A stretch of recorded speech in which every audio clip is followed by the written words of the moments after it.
क्या ये genetical modified paddy है, बासमती है?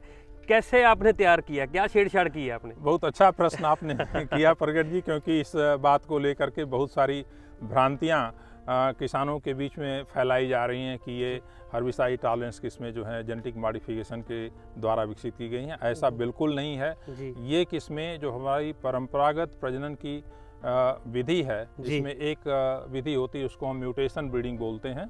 तो म्यूटेशन ब्रीडिंग के द्वारा हर्बिसाइड टॉलरेंस कैरेक्टर का विकास किया गया है। रोग आ रहा है, क्या इन किस्मों में भी झंडा रोग आता है? मैं स्पष्टीकरण करना चाहूँगा कि अभी तक बासमती की हमारी जितनी प्रजातियां हैं उनमें सिर्फ पूसा बासमती एक, जिसको किसान भाई मुच्छल के नाम से जानते हैं, या उसके जो सुधरे हुए रूप हैं जिसमें 1637 है, 1882 है, इनमें झंडा रोग बहुत कम आता है, न के बराबर आता है। लेकिन इसके अतिरिक्त जितनी किस्में हैं 1121 है, 1509 है, 1692 है, 1847, 1885, 1886, 1985, 1979, 1692, इनमें सब में झंडा रोग आता है। और जो सबसे बड़ा एरिया लगने वाला, सबसे महंगी बासमती बिकने वाली 1401, उसका डीएसआर वाला वर्जन नमी तक आएगा या नहीं आएगा? नहीं, बिल्कुल लाएंगे हम, और हम उसके ऊपर काम कर रहे हैं। क्या फार्मर में कोई ऐसा कोई मिथ चला गया है कि इसका बीज नहीं रख सकते? इसका बीज कैसे रख सकते हैं, इसके बारे में बताइए।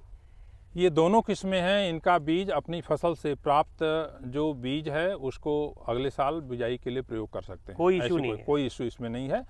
किसान भरावो, पूसा ਦਿੱਲੀ ਦੇ ਵਿੱਚ ਆਏ ਹੋਏ ਆ। ਇੱਥੇ ਬਾਸਮਤੀ ਕਿਸਮਾਂ ਦੇ ਜਿਹੜੇ ਸਿੱਧੀ ਬਿਜਾਈ ਦੇ ਲਈ ਟ੍ਰਾਇਲ ਹੋਏ ਹੈਗੇ ਆ, ਉਹਨਾਂ ਦੇ ਬਾਰੇ ਗੱਲਬਾਤ ਕਰਾਂਗੇ। ਤੇ ਜਿਹੜਾ ਪੂਰਾ ਡੈਮੋਸਟ੍ਰੇਸ਼ਨ ਲੱਗਿਆ ਹੋਇਆ HT ਕਿਸਮਾਂ ਦਾ, ਉਹਦੇ ਨਾਲ ਜੁੜੇ ਹੋਏ ਸਵਾਲ ਜਵਾਬਾਂ ਦੀ ਜਿਹੜੀ ਮੇਰੀ ਡਾਇਰੀ ਹੈਗੀ ਆ ਉਹ ਖੁੱਲ ਚੁੱਕੀ ਹੈਗੀ ਆ। ਤੇ ਆਪਣੇ ਨਾਲ ਮੌਜੂਦ ਰਹਿਣਗੇ ਡਾਕਟਰ ਏਕੇ ਸਿੰਘ, ਜਿਹੜੇ ਕਿ ਕਿਸਾਨਾਂ ਦੇ ਖੇਤਾਂ ਦੇ ਵਿੱਚ ਜਾ ਕੇ ਚੀਜ਼ਾਂ ਨੂੰ ਦੇਖਦੇ ਆ ਵੀ ਇੱਥੋਂ ਤਿਆਰ ਕਰਕੇ ਭੇਜਤੀਆਂ, ਉੱਥੇ ਕੀ ਰਿਪੋਰਟ ਆ ਰਹੀ ਹੈ, ਇੱਥੇ ਕੱਦ ਨਾਰਮਲ ਲੱਗਦਾ, ਖੇਤਾਂ 'ਚ ਕਿਵੇਂ ਲੱਗਦਾ, ਬਾਸਮਤੀ ਡਿੱਗਣ ਦੀ ਪ੍ਰੋਬਲਮ ਆ, ਝੰਡੇ ਰੋਗ ਦੀ ਪ੍ਰੋਬਲਮ ਆ, ਨਦੀਨਾਂ ਦੀ ਸਮੱਸਿਆ ਹੈਗੀ ਆ, ਨੈਕ ਬਲਾਸਟ ਦੀ ਸਮੱਸਿਆ ਹੈਗੀ ਆ, ਜਾਂ ਸੁੰਡੀਆਂ ਦਾ।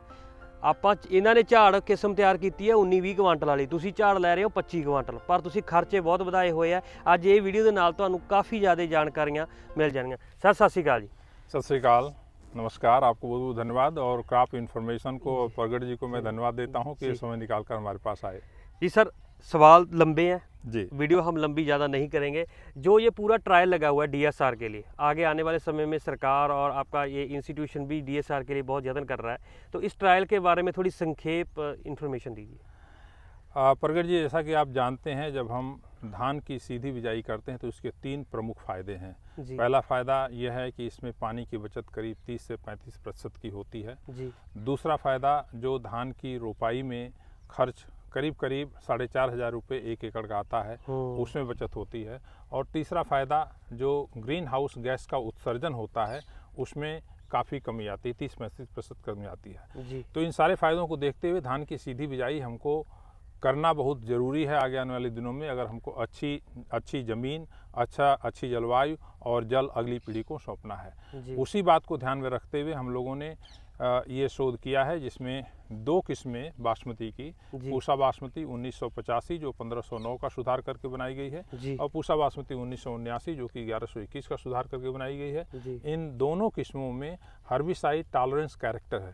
जैसा कि आप जानते हैं, जब हम धान की सीधी बिजाई करते हैं तो सबसे बड़ी समस्या किसान भाइयों को आती है कि उसमें खरपतवार बहुत ज़्यादा आ जाते हैं, और इसी वजह से किसान भाई सरकारों के तमाम प्रयास के बावजूद भी एडॉप्शन जितना बड़े पैमाने पर होना चाहिए वो नहीं हो पा रहा। बासमती का एरिया तो बढ़ गया लेकिन DSR में नहीं बढ़ा। जी, तो इसलिए हम लोगों का ये मुख्य उद्देश्य था कि अब जब ये जो हर्बिसाइड टॉलरेंस किस्में आई हैं, इसमें खरपतवार का नियंत्रण हम बहुत अच्छी तरह से कर पाएंगे, और किसान भाई इन किस्मों का प्रयोग धान की सीधी बिजाई में कर पाएंगे। जी, यहाँ पे कौन कौन से ट्रायल लगे हुए हैं जो मैं वीडियो में दिखा सकता हूँ?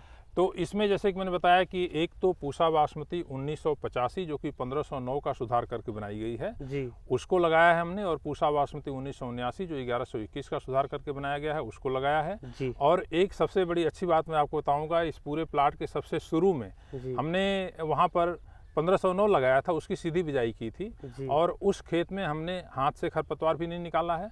उसके बाद उसमें हमने कोई खरपतवार नाशी दवा का प्रयोग नहीं किया है। अब जैसा कि आप वीडियो में देख पा रहे हैं, पूरा का पूरा खेत जो है खरपतवार से भरा हुआ, उसमें धान का एक पौधा भी आपको नज़र नहीं आएगा। उसके ठीक बगल में जो प्लाट था 1509 का हमने लगाया है, और उसमें हाथ से हमने निराई गुड़ाई की है। 3 बार खरपतवार निकालने के बाद खेत साफ सुथरा नज़र आ रहा है, लेकिन बड़े पैमाने पर अगर 3 बार खेत में खरपतवार निकालेंगे हाथ से तो कम से कम 3,000 से लेकर 4,000 रुपये प्रति एकड़ का खर्चा आएगा, जो एक एडिशनल बर्डन किसान भाइयों के ऊपर होगा। उसके बाद जो हमने 1509 लगाई है और 1979 लगाई है, उसमें कोई जो है हाथ से खरपतवार नहीं निकाला गया है। सिर्फ एक बार इमिजाथापेर जो दवा है जिसके प्रति इनके अंदर सहनशीलता है, उसका छिड़काव बिजाई के करीब 18 से 20 दिन के बाद किया गया है। और जैसा कि आप दोनों प्रजातियों में देख रहे हैं कि खरपतवार का बखूबी नियंत्रण हुआ है, एक भी खरपतवार पौधा कहीं आपको नज़र नहीं आएगा। जी सर, जैसे पहले भी बासमती की बहुत किस्में चल रही हैं, उसमें कहीं किसी में कम किसी में ज़्यादा झंडा रोग आ रहा है, क्या इन किस्मों में भी झंडा रोग आता है? मैं स्पष्टीकरण करना चाहूँगा कि अभी तक बासमती की हमारी जितनी प्रजातियां हैं उनमें सिर्फ पूसा बासमती एक, जिसको किसान भाई मुच्छल के नाम से जानते हैं, या उसके जो सुधरे हुए रूप हैं जिसमें 1637 है, 1882 है, इनमें झंडा रोग बहुत कम आता है, न के बराबर आता है। लेकिन इसके अतिरिक्त जितनी किस्में हैं 1121 है, 1509 है, 1692 है, 1847, 1885, 1886, 1985, 1979, 1692, इनमें सब में झंडा रोग आता है। करीब 5 से लेकर के 10-15% तक पौधे प्रभावित होते हैं। जी सर, झंडा रोग की बात चल ही रही है तो काफ़ी फार्मर बायोलॉजिकल, केमिकल, फंगीसाइड 2-3 बार डालते हैं। आपने कोई किस्म तैयार की, उसका 19-20 क्विंटल एवरेज यील्ड बताया। इतना झंडा रोग से वो खफा भी रहते हैं, उनके दिमाग के ऊपर बर्डन रहता है और खर्च भी करते हैं, वो 1500 रुपये प्रति एकड़ का खर्च कर लेते हैं, कंट्रोल फिर भी नहीं होता, उत्पादन फिर भी 20-22-25 क्विंटल तक चला जाता है। क्या वो करने की ज़रूरत नहीं है, वो फालतू है? देखिए, ऐसा है कि ये जो 5 से लेकर के 25% मैंने बताया पौधे जब आ जाते हैं खेत में तो लंबे दिखते हैं, इसीलिए इसको हम झंडा रोग बोलते हैं। सूख जाते हैं तो खेत हमारा देखने में खराब लगता है। पैदावार के दृष्टिकोण से इतना बड़ा नुकसान उसमें नहीं होता है, लेकिन देखने में लगता है कि हमारा खेत जो है खराब हो गया। लेकिन 2-3 चीज़ों का प्रयोग तो हम जरूर करें, जैसे बीज जो है हम बीज का शोधन जरूर करें, क्योंकि ये बीज जनित बीमारी है और मृदा जनित बीमारी है, दोनों कारणों से बीमारी होती है। मिट्टी से भी होती है, बीज से भी होती है, तो बीज का शोधन जरूर करें। और इसके अलावे जब पौध उखाड़ लेते हैं तो उखाड़ने के बाद बावस्टिन का घोल बना करके उसमें पौधों की जड़ों को डुबो करके 24 घंटे रख दें। जैसे शाम को, सुबह रोपाई करनी है, शाम को उखाड़ करके, ये 2 चीज़ कर लें तो इसके बाद हमारे पास खेत में और मिट्टी में डालने की जरूरत नहीं है, फफूंदनाशी दवा डालने की जरूरत नहीं, बहुत ज़्यादा फर्क उसका नहीं पड़ता है, उससे कंट्रोल भी नहीं होता, आने के बाद तो बिल्कुल ही नहीं होता। जी जी जी। और सर एक और बात जुड़ी हुई कि जैसे आपने 1509 का पहले भी संशोधन कर चुके हैं आप, 1885 के रूप में 1847 के रूप में आया है, और 1121 का संशोधन जो है वो 1885 के रूप में आया है। उसमें BLB और ब्लास्ट वाला सिस्टम हल हो गया था। क्या ये 2 जो नई किस्में आई हैं इनमें भी ऐसा कुछ हुआ है, या ये पुराने वाली समस्या अभी बनी हुई? नहीं, अभी ये जो नई किस्में आई हैं 1985 और 1979, इनके अंदर सिर्फ जो है हर्बिसाइड टॉलरेंस का लक्षण लाया गया है। इसमें अभी पत्ती के झुलसा और झोंका रोग की बीमारी आने की संभावना है, उसके लिए हमने कुछ नहीं किया है। आगे हम प्रयास कर रहे हैं कि आगे आने वाले दिनों में हम 1847 में हर्बिसाइड टॉलरेंस का जीन डालें। और अभी जब मैं किसान संपर्क यात्रा में सिरसा, फतेहाबाद, रानिया, रतिया, नागोकी, संतनगर, इन सारे क्षेत्रों में गया था, तो वहाँ पे किसान भाइयों ने एक पुरजोर मांग की थी कि हमारे सारे क्षेत्र में घग्गर के 100 किलोमीटर के दायरे में 1401 की खेती बहुत बड़े पैमाने पे होती है, और हम लोग पहले से ही DSR कर रहे हैं। तो उसमें भी हर्बिसाइड टॉलरेंस का जीन अगर डालें और DSR में झंडा रोग का प्रकोप जो है कम होता है तो किसानों की बड़ी मदद होगी। तो हम लोग ये काम तो शुरू कर रखे हैं पहले से, और थोड़ा समय लगेगा कि उन किस्मों में भी हम ये हर्बिसाइड टॉलरेंस का जीन डालकर किसानों को दें। जी सर, आपने 2 किस्मों को DSR में उतार दिया, और जो सबसे बड़ा एरिया लगने वाला, सबसे महंगी बासमती बिकने वाली 1401, उसका DSR वाला वर्जन नमी तक आएगा या नहीं आएगा?